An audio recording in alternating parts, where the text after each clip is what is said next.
भगवान श्री कृष्ण का गोवर्धन पर्वत को धारण करना। सुखदेव जी बोले, हे राजन परीक्षित, वृंदावन में श्री कृष्ण और बलराम जी ने एक दिन देखा कि सभी गोप किसी यज्ञ की तैयारी में लगे। उन्होंने नंद बाबा से पूछा, बाबा यह कौन सा उत्सव आ पहुँचा है, कृपा कर हमें बतलाइए कि यह यज्ञ किस प्रकार से किया जाता है, उसके करने का फल क्या है। कुछ लोग समझ बूझ कर कर्मों का अनुष्ठान करते हैं, पर बहुत से लोग बिना समझे ही कर्मों में लग जाते हैं। उनमें समझ बूझ कर कर्म करने वाले ही विशेषकर सफल होते हैं। अभी जो कुछ आप लोग करने जा रहे हैं, क्या वह शास्त्र सम्मत है? नंद बाबा ने उत्तर दिया, बेटा, इंद्र देवता मेघों के स्वामी हैं, सबको तृप्त करने वाला जीवन दाता जल इंद्रदेव ही बरसाते। हर वर्ष इस समय उन्हीं मेघपति इंद्र की हम लोग पूजा करते हैं। जिन सामग्रियों से यह यज्ञ होता है वे भी इन्हीं के बरसाए जल से उत्पन्न होती हैं। यह हमारी कुल परंपरा का धर्म है। बालक श्री कृष्ण ने उपदेश सा करते हुए बूढ़े नंद बाबा से कहा कि बाबा, प्राणी अपने कर्मों से ही जन्म और मृत्यु को पाता है। उसे अपने कर्मों के अनुसार ही सुख दुख भय और मंगल की प्राप्ति होती रहती है।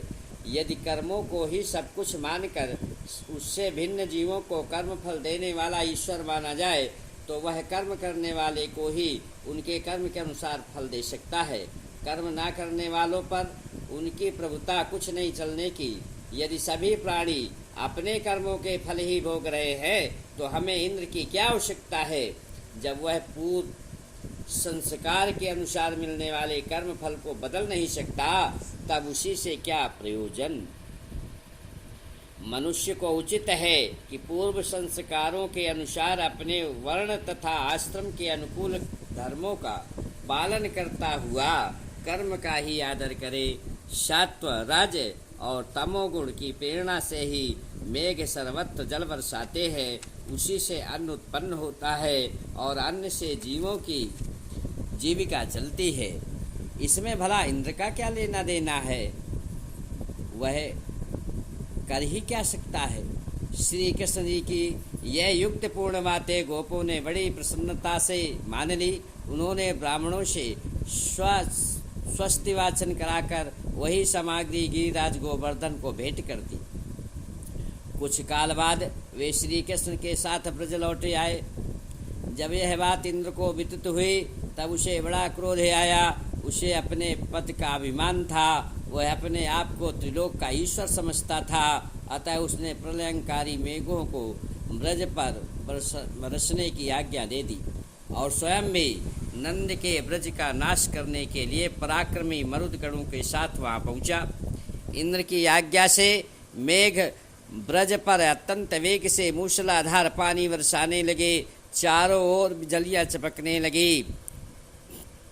प्रचंड आंधी के साथ ओले बरसने लगे और ब्रजभूमि का कोना कोना पानी से भर गया। सब गोप व्याकुल होकर श्री कृष्ण की शरण में आए।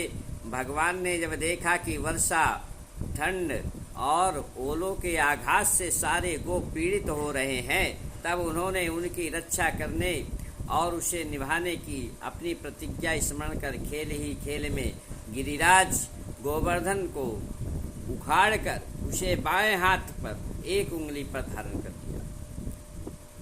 उन्होंने गोपों से अपनी गौवें और सामग्रियों के साथ उसी पर्वत के नीचे निर्भय हो आ जाने को कहा। भगवान के आदेश से गोप अपने अपने गोधन के साथ गोवर्धन के नीचे आ खड़े हो गए। श्री कृष्ण ने 7 दिनों तक उस पर्वत को उसी प्रकार उठाए रखा। श्री कृष्ण का यह प्रभाव देखकर इंद्र के आश्चर्य का ठिकाना न रहा। उसने मेघों को और उत्पात करने से रोक दिया।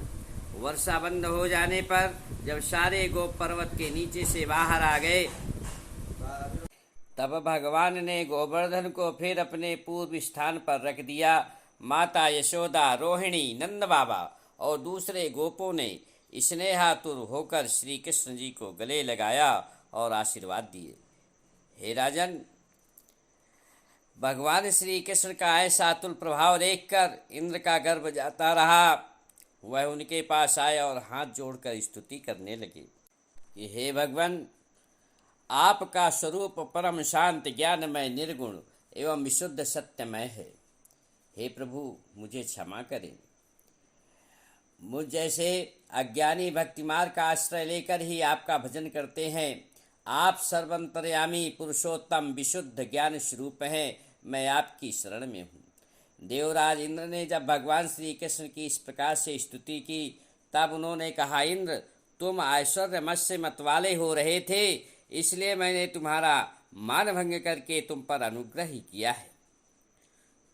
अब ध्यान रहे कि हमेशा तुम कभी अभिमान मत करना, सदा मर्यादा का पालन करना। यह बात हमेशा ध्यान रखना, सर्वदा ध्यान रखना। परीक्षित, ब्रज के गोप भगवान श्री कृष्ण की ऐसी अलौकिक लीलाएं देख देख कर बड़ा आश्चर्य करते थे। एक दिन वे नंद बाबा से कहने लगे, जैसे गजेंद्र किसी कमल को उखाड़ कर ऊपर उठा ले, वैसे ही तुम्हारे इस बालक ने गोवर्धन को उखाड़ कर 7 दिन तक अपनी हथेली पर रखा। भला ऐसा काम साधारण मनुष्य कर सकता है? इसने तो नन्हेपन में ही पूतना के प्राण ले डाले, भारी छकड़ा उलट दिया, बवंडर रूपधारी तृणावर्त को पछाड़ दिया, दोनों विशाल अर्जुन के पेड़ों को उखल से बंधे होने पर भी उखाड़ दिया, बकासुर को तिनके की तरह चीरे डाला, बलराम से प्रलंबासुर का नाश कराया और विकट दावानल से गौओं को बचा लिया। कालिय नाग का मानवर्धन करके उसे यमुना से बाहर निकाला। इसने भारी लोक कल्याण किया है। नंद बाबा, तुम्हारे पुत्र के विषय में हमें बड़ी शंका हो रही है। निश्चय ही परम पुरुष कन्हैया मानव रूप धारण कर हमारा कल्याण करने आया है। नंद बाबा ने गोपों से कहा, भाइयों, महर्षि गर्ग ने बतलाया था कि तुम्हारा यह बालक प्रत्येक युग में नए नए अवतार लेता है। पहले यह वसुदेव के घर भी पैदा हुआ था। इसके गुण और कर्मों के अनुरूप और भी बहुत से नाम और रूप हैं। मैं तो उन नामों को जानता हूँ, पर संसार के साधारण प्राणी नहीं जानते। तुम्हारा यह बालक तुम लोगों का परम कल्याण करेगा। इसकी सहायता से तुम लोग बड़ी बड़ी विपत्तियों को भी सहज ही पार कर जाओगे। जैसे भगवान विष्णु की छत्र छाया में रहने वाले को कोई नहीं जीत सकता, वैसे ही इनसे प्रेम करने वालों को भीतरी या बाहरी किसी भी प्रकार के शत्रु नहीं जीत सकते। गुण, ऐश्वर्य, सौंदर्य, कीर्ति और प्रभाव जिस किसी दृष्टि से देखो, यह बालक स्वयं नारायण के ही समान है। अतः इस बालक के अलौकिक कार्यों को देखकर अचरज मत करना। गोपो, गर्ग जी के आदेशों से मैं इसे नारायण का ही अंश मानता हूँ। नंद बाबा की इन बातों को सुनने से ब्रजवासियों का विस्मय जाता रहा और वे श्री कृष्ण को अब अलौकिक शक्ति संपन्न समझने लगे। बोलो भगवान श्री कृष्ण वृंदावन बिहारी लाल की जय।